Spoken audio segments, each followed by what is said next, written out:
Well, welcome to another Lady Leaders webinar. We are excited to have everybody back, and I've heard that people were excited for this topic. I switched it, as you know, last minute, just with everything happening, I think, worldwide and economy-wise.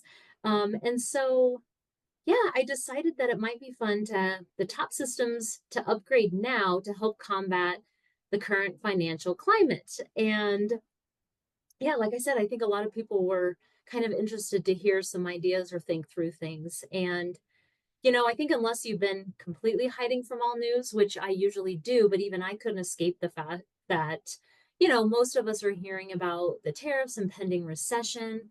And I think everybody realizes that consumer confidence is at a real low point. People aren't spending as much. They're really worried about discretionary income. And, what I've tried to say in the coaching calls and people I've talked to is I definitely don't think there's a need to panic. That's never a good first choice, I tell people. But I do say that, I've been in business and owned offices through a couple different waves, of course, COVID, but also, the 2008 little housing crisis and all of what happened with that. And I do think there's things that offices in times like this can at least start thinking about. It's not really changing things, it's maybe just being better prepared.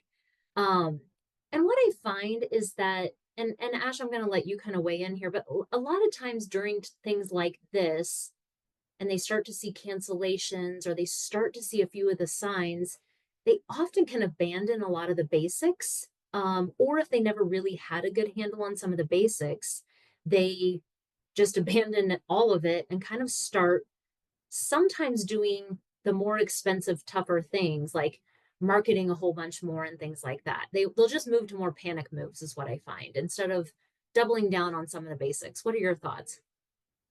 Yeah, agreed. It's kind of that it's like the opposite of the panicking when it comes to stocks, right? Where they're like, "Oh my gosh, I have to sell. This is scary." It's kind of a symptom of that where, like you said, they're like, "Oh, well, we have to double down on marketing efforts and that type of thing." But if we take a look at like your systems and stuff, and I'm sure you'll get into this, like you're in like how good is your internal marketing going? Like, have you really nailed down the basics there so that people want to be, referred to you?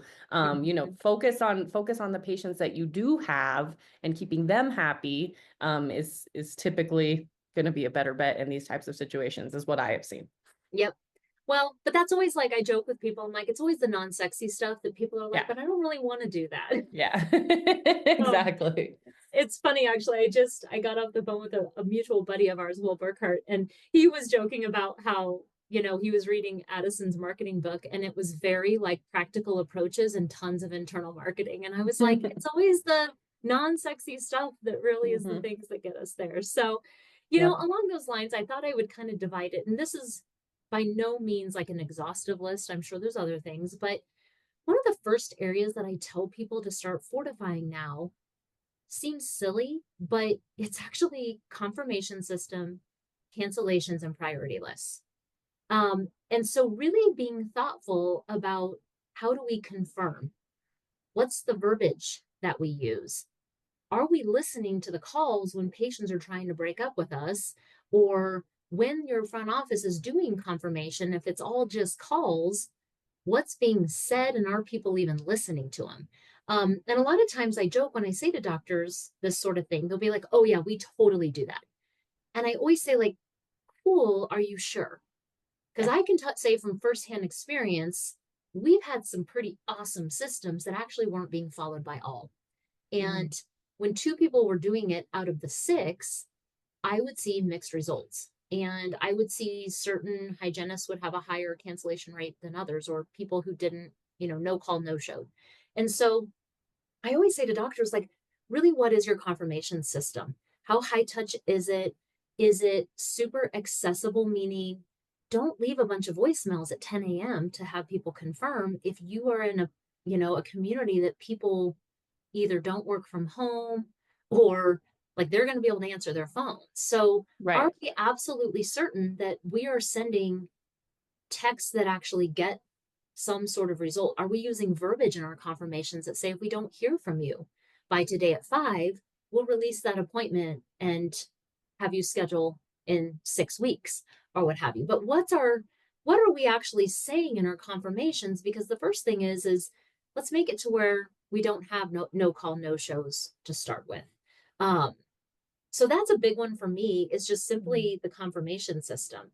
And when people aren't confirming, I say, like, are your front office team, are they schedule prepping a full week out? So it's Monday, right? It's Monday. They should be looking at next week's Monday. Mhm. Tomorrow they should be looking at next Tuesday. And they're Mhm. looking to see who's confirmed, who's not confirmed, who do we need to reach out to again? Mhm. Because sometimes I'll often find teams will tell me we have a really high no call, no show rate. And like, did they actually confirm in the first place? Is always my Mhm. question. Did they confirm, or did they hit confirm via text 2 weeks ago and we've never had anything follow up, since then? Um, so sometimes it's really making sure that those people are truly confirmed. We know without a shadow of a doubt they're coming. And if not, we're moving them off the schedule rather than keeping them there and crossing our fingers. What do you have to say with that? I think that's a really big one, the moving them off the schedule, and then that communication of that verbiage of, hey, if we don't hear from you, you're going to have to reschedule. Like, you truly have to get them to confirm. That's actually not one I've heard, so I really like that one as well. Yeah, so Well, and I'll have doctors all big the fan of time say, that. no, we totally do that. And I was like, Oh, those back to times, that too. Exactly. yeah, Yeah. The number of times I've heard, no, we do that. And I'm like, yeah, are you sure? You're saying you do, but you just hired Sally and Sally's relatively yeah. new. Is Sally doing it 100% of the time? Yeah.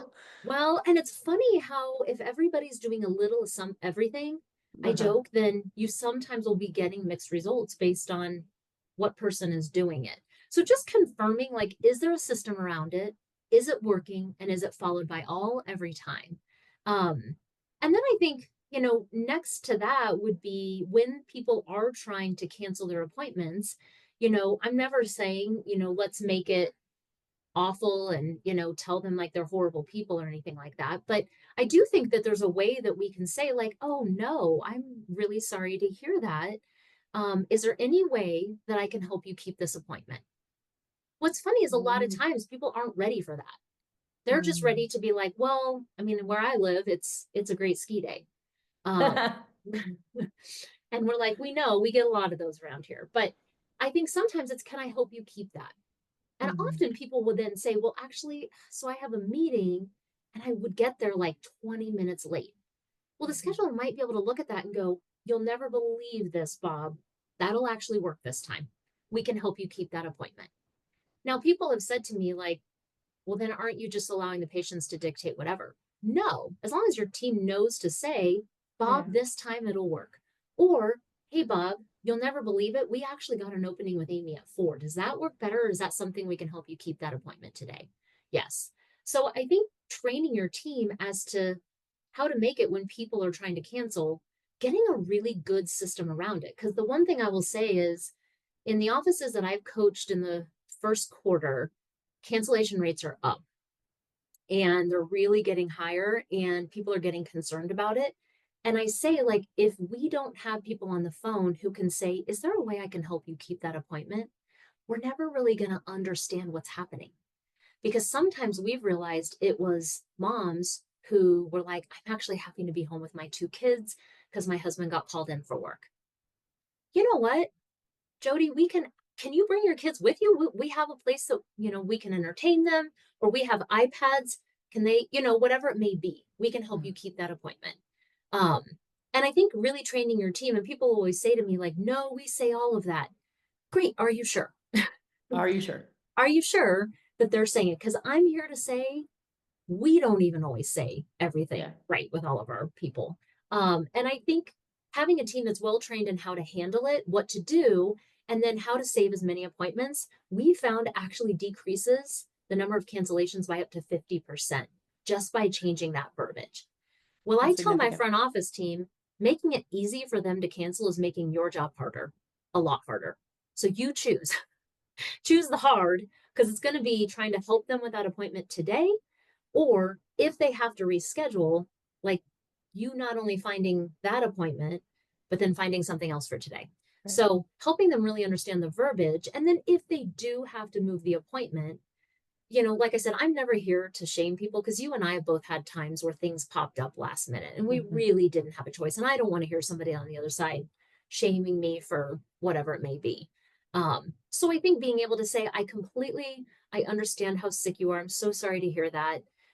Our next availability with Amy, it truly isn't until 8 weeks from now. What I can do is put you on our priority list or VIP Mhm. list or whatever. Tell me what days would you have the most flexibility to be able to get you in same day or to get you in quickly? What are those days? Mondays and Wednesdays. Great. And keeping a list of who is on those priority lists, which is my other one. So I think Mhm. getting really streamlined, consistent, and thoughtful in regards to how we're doing our confirmations, how we're handling cancellations, and how stringently are we keeping these priority lists to understand who's available when? Um, Mhm. I'll stop there. What's your ideas? Um, I mean, I can just echo everything that you said there. I love the priority list. And then also when you're doing your priority list, are you asking them, I mean, I'm sure for their availability and you're considering that as well too, right? As Yeah, you're bringing them in. yeah, Nope, I love that for sure. And that piece too of if you let if they canceled, your job's just about to get harder. That's another way to get your team on board is that like, hey, like saving them is actually saving you more time. So let's yeah, use our resources. Let's utilize the iPads for the kids or the entertainment that you have. That's going to be way easier than now having to fill two appointments, basically. yeah, yeah. And if you're scheduling coordinators, their main KPI is getting hygienists to goal or no unfilled time units for hygienists. I'm like, that's the easiest route is can we Mm, save the appointment? Can we utilize what we have today and potentially play the game just a little bit differently so we don't have to find somebody else? exactly. Um, and I think with the priority list, like I said, I think those can become sometimes messy if your scheduling coordinators aren't really understanding how to use, whether you like to use a Google Sheet or Open Dental software, whatever software you have. But it's important that I say, like, know your space, know your place, know their time, and know the patient. Mm, So, like in one of my offices, it's in a medical plaza, a big, giant medical plaza. We know all the people in that office who can come on Wednesdays right there from within the building. So we know if mm, Kylie gets an opening, we've got 10 people who are working in that building and we're going to text them immediately. In the other location, it's not going to be probably anybody in our building, but we know the people who work from home or who have the flexibility on certain days. And I say, like, keeping a really smart priority list is extremely helpful. And making sure, like, people tell me all the time, I know we've got that list. And I say, great. What's it look like? Does everybody know who to pull from it and who's updating it on a weekly basis? Are we mhm. keeping it clean and refreshed and making sure that we're updating it? That's something we have to work on all the time as well. So I think, like I said, confirmation cancellations and priority lists, getting that system really well and dialed in, I tell people is going to help you just forever. It's one of those basics that is just ultimately going to be consistently helpful. And keeping your time units full should always be our priorities and our team's priorities. What do So, you use for your priority list? Are you using it in the software or do you guys use Google?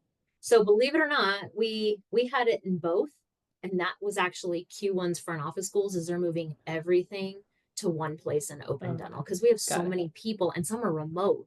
And Yeah. so we were like, we've got to dial this in because ours was getting too messy. That's why I speak from experience. Yeah. And Yeah. I'm Yeah. like, Yeah. they can get messy if you're not careful. Um, Perfect.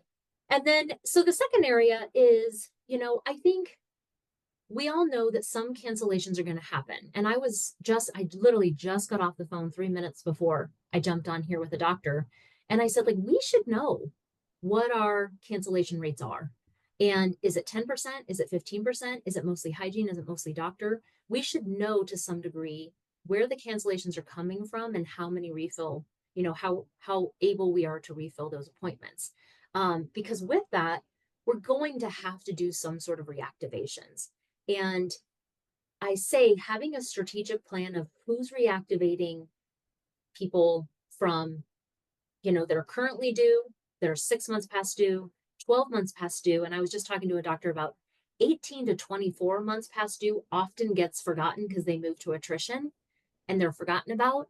I say like those are some of the best patients to get back in, especially in climates like this, because in many areas, and this is where if you can, with your reactivations, understand that current pockets of job layoffs are starting to happen, whether it be in government, as everybody knows, which is in many different communities, branches of government. I've heard hospitals having to decrease a lot of their people, hospitality. Um, I was trying to think. There's a couple others that they're getting a ton of job layoffs. And I say that, like, if you can actually think through your reactivations based on where those layoffs are happening, a lot of them are going to be losing their insurance. And we should be able to reach out to them and say, hey, we haven't seen you. We'd love to get you in as soon as possible. And you don't have to necessarily refer to what's happening with their company, but you just reminding them that you're there, they will say, I got to use my dental insurance while I have it. Or I don't know if I'm going to have to switch jobs and get a different dental insurance that is going to have a waiting period. So being able to time that out is really helpful for the patients, puts you top of mind so that them and their families can get in prior to any job changes or switches or things like that. So I'll pause there though, Ash. Anything you can think of? No, I those are really great ones, especially with the government things that we have going on and just kind of keeping that in mind, and encouraging people to take advantage of that stuff before it's gone. And yeah, I think that's a really great one to be thinking about in these types of times as well. Yeah. Well, and like I said, it really is such an advantage for them and their kids to be able to Yeah. utilize it. And I say a lot of these people are 18 months past. Like when Mm, we pulled our lists, and we had this happen during COVID where we had lots of layoffs in our area. mm, And we really did contact as many of the places like the Ritz-Carlton, which we knew were going to be shutting down. mm. And we knew that Vail Resorts, Ritz-Carlton were going to be losing some of their um, benefits. And it was amazing how many people are like, let me get in before I know I'm not going to have this. And so it was a benefit for them, but it also was helpful for our doctors and hygienists as well. It's really Um, smart. so I think, getting really thoughtful about your reactivation and your attrition review. Um, and I say, like, before throwing just tons of marketing dollars, externally, like I just got off the phone saying, like, I love the 18 to 24 months or even 2 to 3 years past due because a lot of times we assume that they're not coming back. I never assume anything. I'm like, I'm assuming they just forgot or Yeah. they were overwhelmed or who knows, I've forgotten things for many years. And so I think really reaching out to them because I say they're like new patients and getting a really good reactivation attrition system going. Who's going to be responsible for it? Once again, how are they reaching out? Once they're past 18 months, do you want to offer something small like a whitening kit or, Mhm. just something to help them come back in? Maybe it's being able to make, if you see that they have a huge treatment plan, making sure that they know we have so many financial options to help you get healthy. We can't wait to see you. And I say, like, those are the patients that it's worth me paying somebody to specifically text that person and say, hi, this is Dulcie. I was just thinking about you as I was looking through our charts and we failed to get you scheduled. We do have this, or we'd love to offer you this to get you back in. Reach out to me personally and I'd love to help get you scheduled. We've missed you. I think it's worth it to have my one person reach out person by person specifically on that attrition list. Because I said, if I get 5 of them in and it costs $20, it's so much less than any marketing dollar. And I think right now, Absolutely. when we're slowing down or when we've got some of these cancellations and we're freaking out, I think these are some of the simple, amazing systems to just really get strategic about and have somebody focus on it. Yeah, I love that with the large treatment plans because sometimes it can just be super overwhelming, right? Even when they're just like sitting there and they're like, oh gosh, I have to get all of this done. And it just feels super overwhelming. And then so to have kind of just like that gentle touch, that where it's been a minute and like, and that if they've been putting it off, it's just getting worse, but you want to help. Yeah.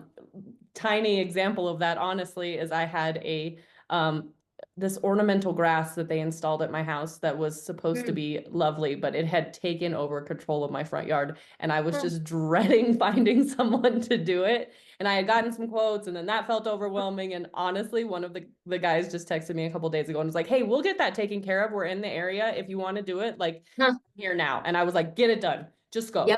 But that's Yep. what I needed, was just a little bump and a reminder, because I was overwhelmed with options and who to choose, and it just felt Yep. like too much. So I think that that one person, like you said, is super valuable. So what's amazing is you just perfectly segued to the next part of that is make it easy. Make it easy. Make it easy for the person to respond to that text and feel like they've got the person on the other side who's like, I've got this for you. I'll take care of it. And Mhm. then don't make it so hard for them to come back. Don't make it so hard for them to get back in, to utilize the financial options, whatever. And people have said, like, well, what if you reach out and they're like, I switched offices? Well, great. Hey, we're so Now you happy you, know. yeah, you found somebody that can take great care of you. You're always welcome here. I joke, if you didn't like the patient, you don't have to add the last part. But, like, I think great, you're going to learn something either way. Mhm. And before spending the marketing dollars, really spending time on that attrition list and reactivation is so dang helpful. And like I said, in my area, and I do know some other areas, seasonal workers are a real thing. And we have a bunch of seasonal workers. Right. Like, time your reactivations with when their off seasons are, when they're not going to be Mhm. busy. I joke, like, no accountant wants to come in really from pretty much February, we know, through May. Yeah. So, like, being thoughtful about when we schedule them, when we reach out to them. Same with a lot of different positions. They just have kind of seasonal ebbs and flows, and helping to reactivate them to make it easy for them to come back in. So that's the second area. The third area that I'm definitely going to spend a little more time is treatment plans and financial options. So we're working on confirmations and cancellations. We're really working on the priority lists. We've got great reactivation lists. We know where to draw upon. We have somebody really focused on that. So we have no unfilled time units. We've got people in the schedule. The next thing people have been noticing is either their dollar per exam is going down, meaning they don't feel like they're treatment planning much, or they're tentative to treatment plan it, or more people are saying, I'll wait, or I'll get back to you, or what have you.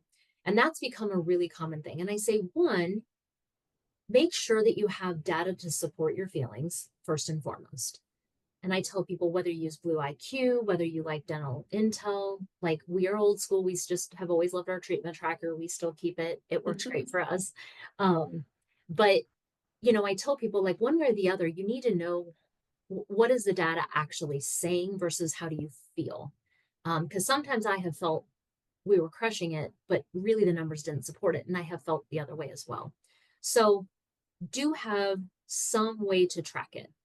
But second to that, what I would say is, doctors, clinical team, we're going to be we're going to need to potentially be more thoughtful during these time periods of how we're presenting treatment. When times are good, often we can just say, hey, I recommend a crown here. It's going to take about this long. Here's, the treatment coordinator is going to go over the financials with you. We'll get you in as soon as possible. Any questions? Maybe yes, maybe no.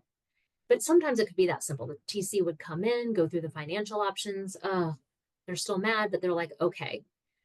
Now what we're finding is, like I said, people are holding on to any discretionary income so much tighter right now. And dentistry can very quickly feel optional. And so we have to really do a great job. And I tell my doctors and my clinical team, and this is always, but specifically in time periods like now, they're holding on to the money because in their mind, they're thinking money now is just better. And I'm like, better than Or what? safety. Yeah, It feels like safety. it feels like this feels better. Holding on to Yeah. my money now feels better. And the second thing is, truly, what do we all hear? This doesn't hurt. Right. It doesn't hurt now. And I need the money now, I think, or I'm scared something's going to happen Yeah. and I want to have that safety, that cushion, Mhm. which our job's never to get patients in financial trouble, of course, right? We never want that. However, I do think it's always important that our clinical teams, and especially the doctors, are saying, you know, I'm really concerned because if you fracture this tooth, Here is the extra time, money, and or pain that could be in the future. And I'm worried about that. And I say, like, if you know your patients, you hopefully know to some degree too what they value and what their lifestyles are like. And I always use like if they're a pilot or they fly, which because of like we have a jet center, we have a lot of people who fly in and out of here. That's a real thing. They travel a ton. So if they're understanding doing nothing now, let me paint a picture of if you bite on an almond, you fracture that tooth. I'm really concerned, Bob. You're going to be on one of your trips and this is going to start hurting and it's going to cost twice as much someplace else and tons of extra time. And I'm worried about that for you. Bob still might say to you, I hear that, doc, but I'm still going to hold. That's okay. As long as we've spelled out this will potentially cost more time, money, and some patients are so darn scared of, is this going to start hurting? Mhm. Well, doctors, sometimes we do know. If you Yeah. bite just wrong on that and that fractures, yes, it very likely could start hurting. And you may be on a backpacking trip. We're from Colorado. That's what people do too. Yep. You might be in the back country. Yeah. 2 days And out, you don't want it to start hurting on that piece of yep, granola. that's exactly it. And I always joke, almonds and granola are my go-to. Yeah. So I'm like a Nature Valley bar. Mhm. So, I think being able to make sure that as a clinical team, sometimes patients will say, and I like, this is why it's so important for our TCs to be able to relay to us what's happening. But a lot of times patients are saying it's just so expensive. And my question is always expensive as compared to what? Mm. Because they may not have anything anchoring in their mind as to what. Right. Well, we all know that that one crown is significantly less expensive than pulling the tooth, doing a bone graft, doing an implant crown. We all know that. But sometimes when the patient says that's too expensive, we go, oh, well, let me know when you're ready to do it.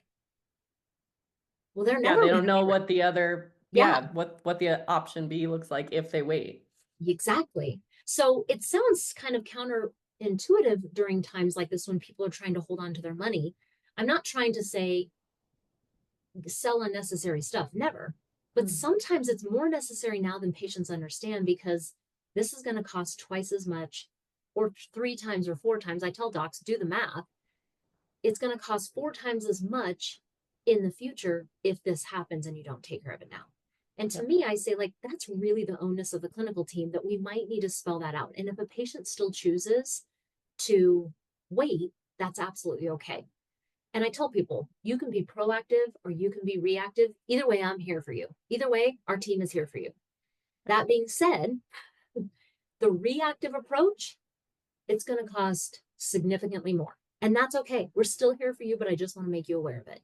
That Yeah. way, when the patient's saying it's expensive, I'm not saying it's not. I'm just Right. saying compared to what could happen, it's actually not nearly as expensive. And Exactly. I just want to make sure that they know that.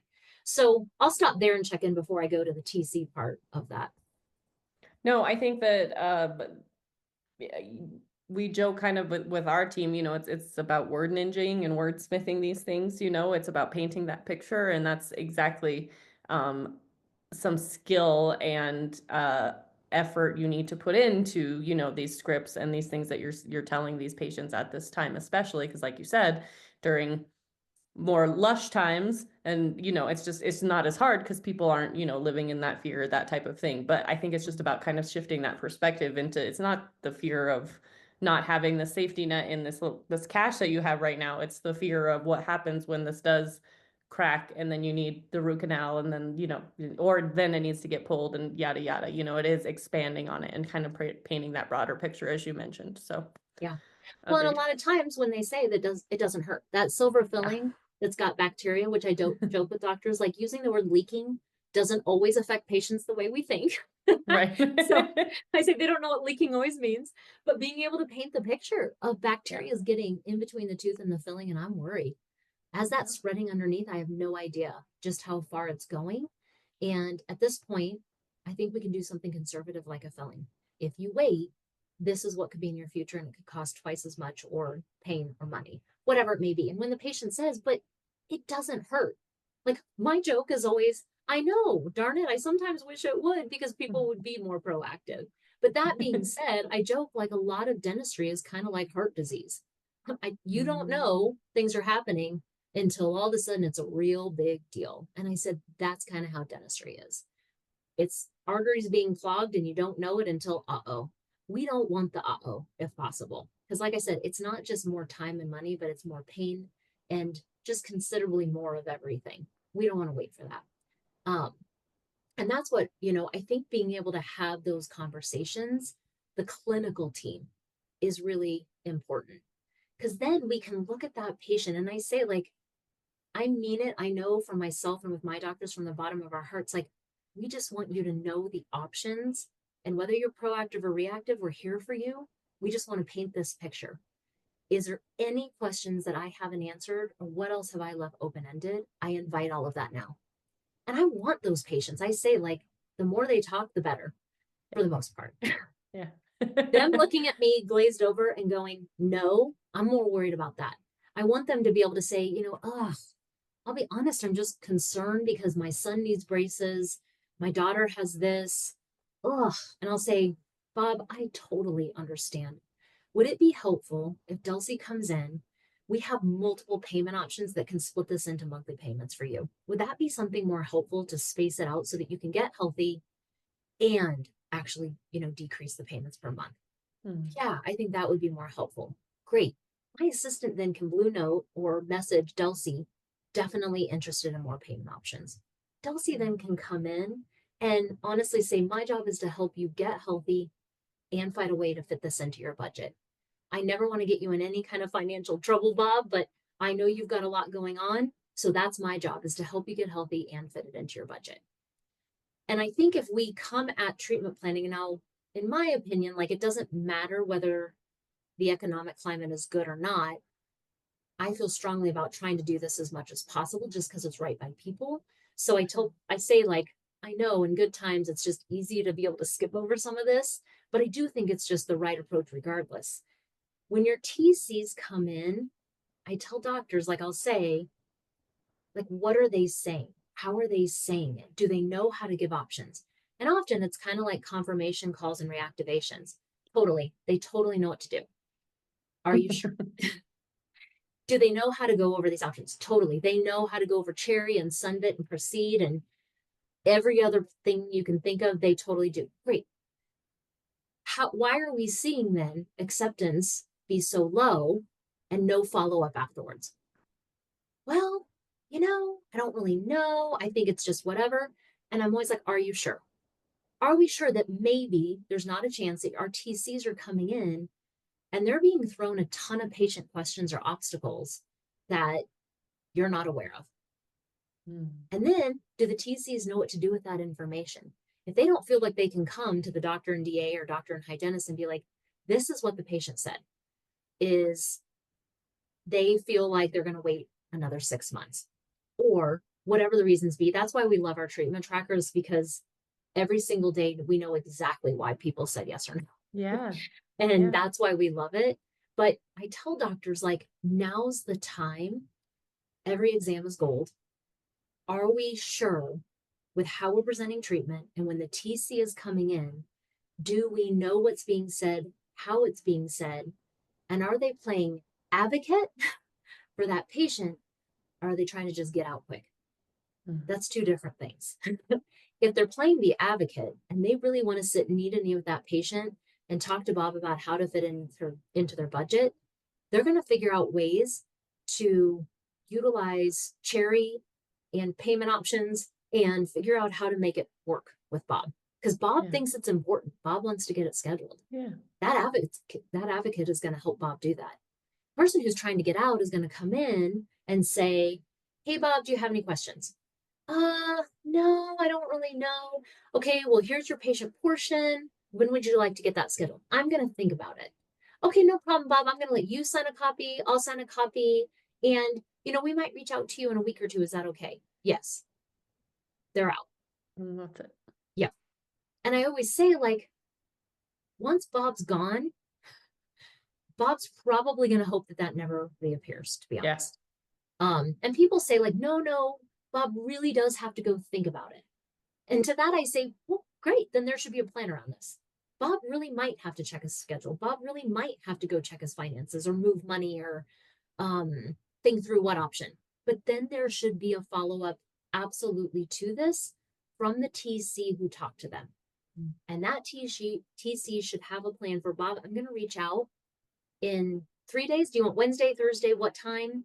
Just so that I can ensure that you've got everything figured out and we'll get you scheduled then. Or I've heard some people say, Bob, what I'm going to do is because I know doctor's so worried that you are going to fracture this.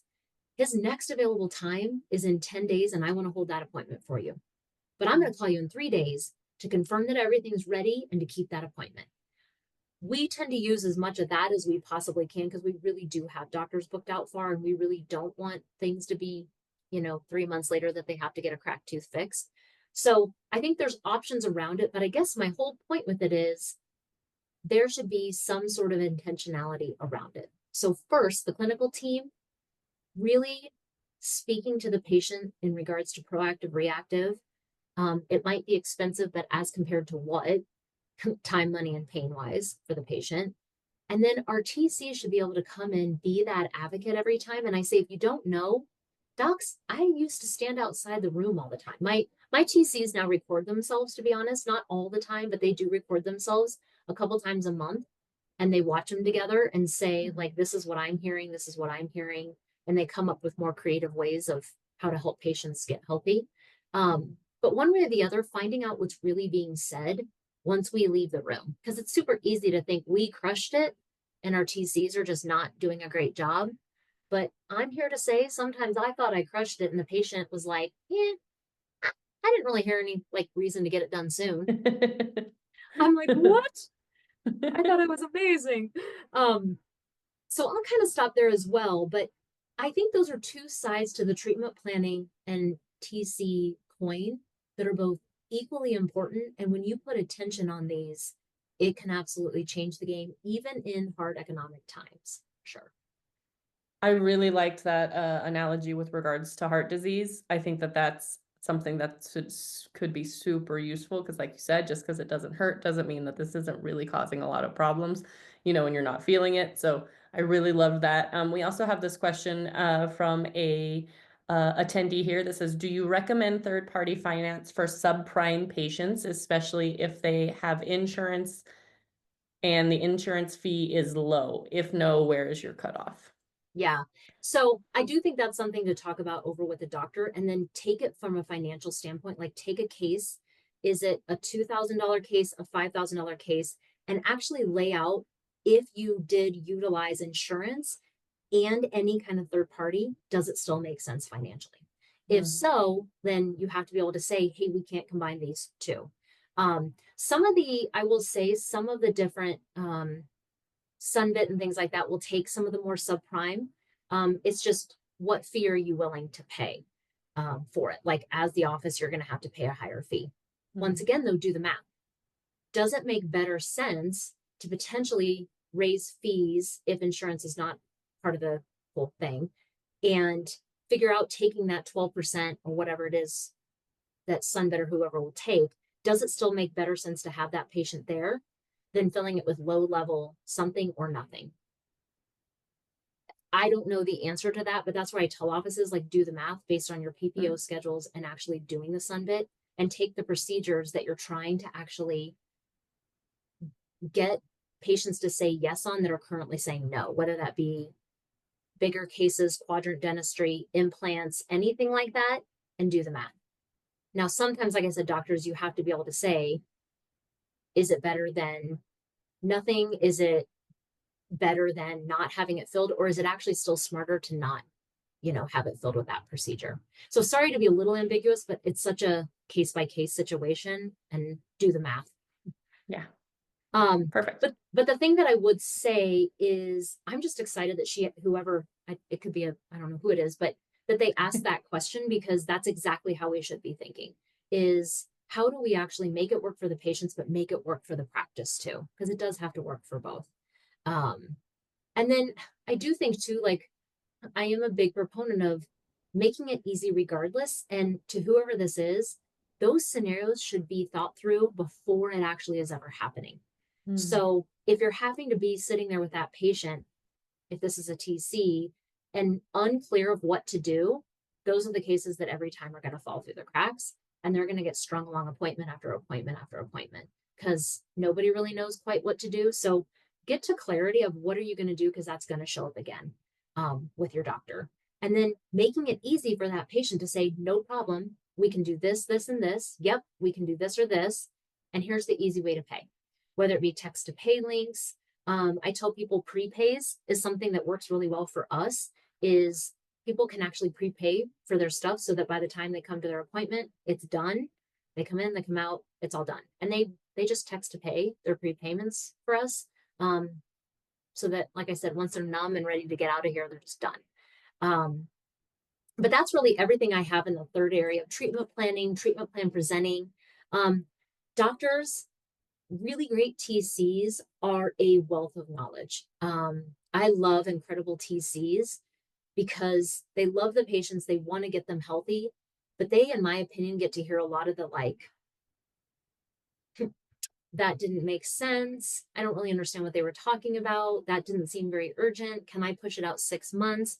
And I mean, we've had some great TCs who can still save those, but doctors, talk to your TCs. And that's why I said, or listen to what's going on. And if you have those incredible TCs, like I said, they are a wealth of knowledge of kind of what the pulse is of your patient base right now. What patients are saying, people who are losing their job, when they're losing their insurance, like they're just a wealth of knowledge. So I think meeting with them to figure out ways to improve treatment acceptance is huge. Anything else there though, Ash, before I move to Nope, the last one? I think we covered that again too. I love the make it easy to pay thing. Like the text to pay links are huge. That gets me to pay my bill a lot faster if I don't have to call someone or, and read off my credit card information and just use the Apple Pay on my phone. It makes it so much easier. So Yep, that was I my, just did one too. Yep. yep.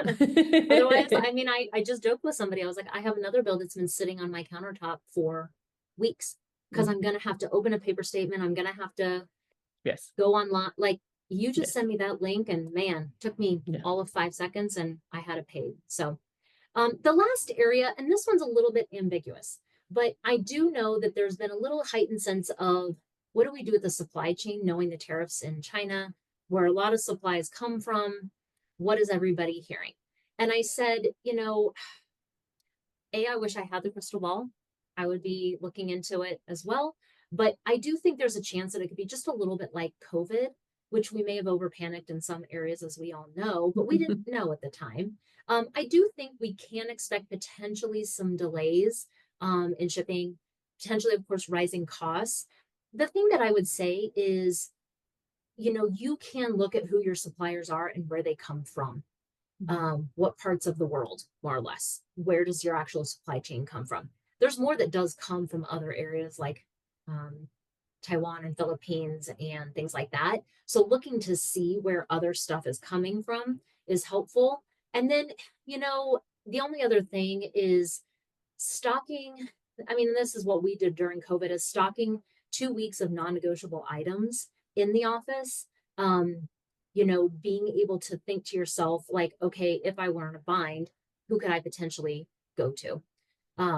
So like we made friends with a couple offices in our area so that between all three of us, we were always either saying like, do we want to make a bulk order? Do we want to help share?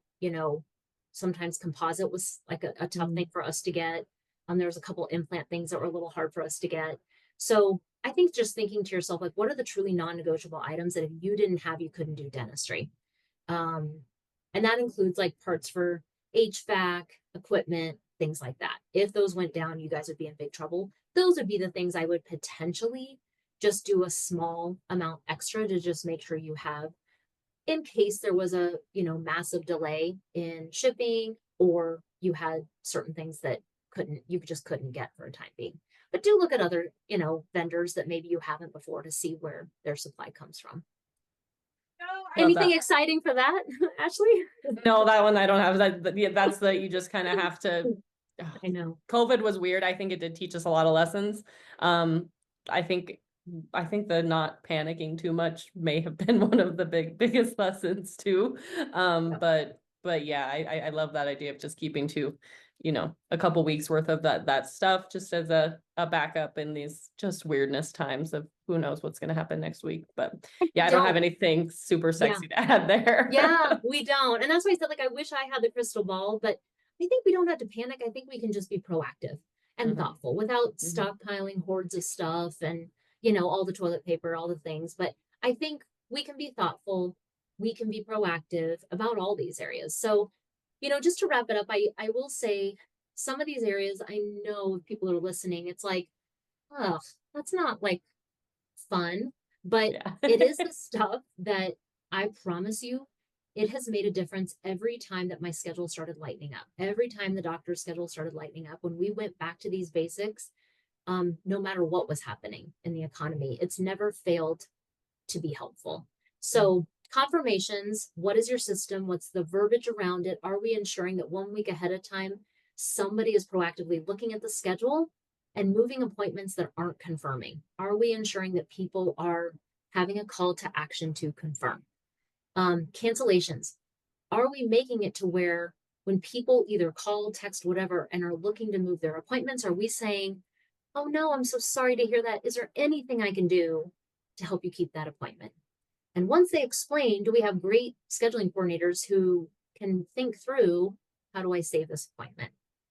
And if we have to move people on the schedule, recognizing what we're going to have to do today to fill the schedule and, where we're going to move them later. Do we have great priority lists that are cleaned up, super helpful, and everybody knows where to go to pull from them? And do we have one person accountable to be pulling from them to fill each hygienist and each doctor? Um, Another thing that I want to say to that is we use our morning huddles as kind of a combination of all of this, that we make sure in morning huddles, every one of our providers at the bottom of their column, it shows any unscheduled family members that are due right now or going to be due soon. That way, my front office knows if we get a cancellation, there's a whole list at the bottom of that day of everybody to pull from. And they might be able to get a mom and a son, or, a husband and a wife, or whatever. So confirmations, cancellations, and priority lists. The next area is reactivations, especially as they coincide with what might be happening in your area, including job layoffs, changes in insurance, seasonal workers, things like that. Who are doing these reactivations, especially of your attrition list, 18 to 24 months, 3 years, still working on those lists and coming up with a more personalized approach to reach out to them, maybe even prior to spending a ton of marketing dollars right now. The third area is really thinking through our treatment plans. How is our clinical team delivering them? Are we helping patients understand proactive versus reactive? And what does reactive look like as far as time, pain, and more money? Like I said, we're not talking them into anything and we're not shaming them. We're just painting a picture of what's happening. And we worry for them that it's going to happen at the most inconvenient time. Painting that picture for them, and then having treatment coordinators come in and really work at being the advocate and helping that patient get healthy and figuring out how to fit it into the budget.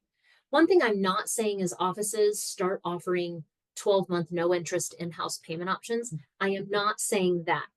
I am really more so thinking, are there payment options that make sense for the practice? Usually external. Sometimes they can be internal, but I say if you're going to offer internal payment plans, you have to have exceptionally good barriers like around it. And you don't deliver a final prosthesis until ideally they paid. But utilizing payment plans well, helping patients to understand what options are maybe available, and is there urgency put around it? If they do not schedule that day, how are our TCs following up? What's the plan around that? Record treatment presentations, because I think it can be so helpful with that. Send text to pay links. I think that is super helpful. But having our TCs be really ready for patient concerns, that is going to start happening more. So, as that person was asking, we need to be prepared for it and figure that stuff out first before we're walking into those rooms. So, it might be some time spent with the doctor and TCs of how do we need to prepare better for these patient concerns. And then the last area is if supply chain does start to get disrupted with the tariffs and things like that, really looking at where your stuff is coming from. Are there any options besides some of the countries that are more affected? Keeping stock of, 2-ish or 3 weeks of really the non-negotiables. So if you do have to wait for stuff to come in, you have kind of a plan around it. You have what you need to actually do dentistry. Um, but yeah, I mean, I think those are some areas that in any financial climate, specifically though, when patients are getting anxious, nervous, and your schedules are starting to look a little light, don't panic. Start with the basics, but spend the time in them. Don't gloss over them quickly, like really work on them and be intentional to get better results. I Ashley? loved that we pivoted into this topic for this week, or this month. I think that this was really great, and it's just about having a plan, having some type of you basis to go to, so you're not just, again, being reactive, or versus this being prepared for these situations, and setting yourself up for success in the beginning. And let's be real, even in the best of financial climates, these are still very good tips to have. So these Yep. are all super applicable and are going to be helpful. But no, I think it was a really good baseline of where to start, and to help provide some kind of control what you can control. Yeah. And this is a great example of that. So I'm glad that we Yeah. switched to this topic this month. Yeah. Yeah. That's exactly what I was thinking, is control what you can control when everything else feels out of control. Right. And yeah, I mean, I agree. I think COVID, we learned it's easy to panic. And that doctor I was talking to, he said, like, I'm really trying hard not to listen to all the panic, because we learned, that Yeah. can be easily brought into our offices. So your team knowing that you have a plan, this is what we're working on, this is what we're sticking to, and not freaking out, when the time units open, it's really okay. It is what it is, but here's what our plan is going to be. And this is what every department, every team member, can do during these Yeah. times. Yeah. I love it. Awesome. Awesome. All right, everybody. Well, we will see you in May for our next Lady Leaders webinar. And like I said, we are always grateful for the feedback. Feel free to message me and let me know if there's topics specifically that you would want, whether it be for your team, for your TCs, your, SCs, whatever position in the office. It's always good to know what's going to be relevant for you guys. So thank you so much. We so appreciate you guys listening, and we'll see you in May. Sounds good. Thanks, Dr. Kassmel. See you later. Bye. Thanks.